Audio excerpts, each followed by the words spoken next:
یہ آخری اب میں لے رہا ہوں۔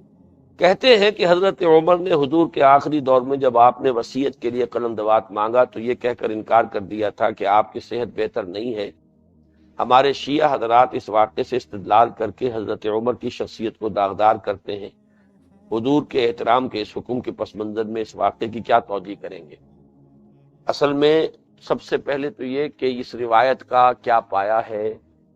اس میں ظاہر بات ہے کہ یہ تو اہل تشیع اور اہل سنت کے مابین جو بڑی جھگڑے کی روایتیں ہیں ان میں سے ایک روایت یہ بھی ہے، قرطاس والی روایت۔ اس کا سند کا درجہ کیا ہے، جب تک ان کی پوری تحقیق نہ کر لی جائے گفتگو کرنے کا کچھ حاصل نہیں ہے۔ باقی یہ کہ بالفرض ایسا ہوا ہو تو حضرت عمر کے اس فعل کی توجیہ یہ ہے کہ حضور پر بھی جو طبعی کیفیات ہیں وہ وارد ہوتی تھی۔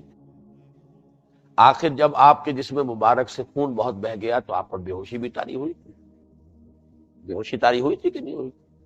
اور بخاری شریف کی روایات سے ثابت ہے کہ حضور پر جادو کا اثر بھی ہو گیا تھا۔ اس پہلو سے اگر عالم نزا کے وقت آپ کی کیفیت ایسی ہو گئی تھی جس کے بارے میں حضرت عمر نے یہ رائے قائم کی تو اس میں کوئی کفر نہیں ہے، کوئی غلط بات نہیں ہے۔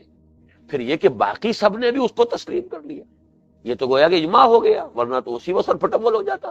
حضور صلی اللہ علیہ وسلم کے صحابہ جو ہیں وہ ایسے تو نہیں تھے کہ اس قسم کے معاملات کے اندر اگر وہ بات معقول نہ سمجھتے تو وہ اس وقت حضرت عمر سے نہ لڑتے، لیکن یہ کہ یہ بات تسلیم کر لی گئی تو اس کا مطلب یہ ہے کہ اس میں وزن تھا۔ اگر یہ روایت صحیح ہے، باقی میں نہیں جانتا اور میں نے ان چیزوں کو اپنا موضوع نہیں بنایا ہے، جن چیزوں سے کہ یہ جھگڑے متعلق ہیں میں تو ان چیزوں کو اپنا موضوع بنائے ہوئے ہوں جن میں اتفاق ہے، اور ہم چاہتے ہیں کہ ان کی بنیاد پر ایک دعوت اٹھے، ہم جد و جہد کریں، کوشش کریں۔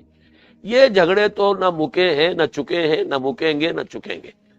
کام اگر کریں گے، کہیں کوئی اسلامی ریاست قائم کر لیں گے تو پھر گاڑی آگے چلے گی۔ ان مسائل میں زیادہ الجھنا نہیں چاہیے۔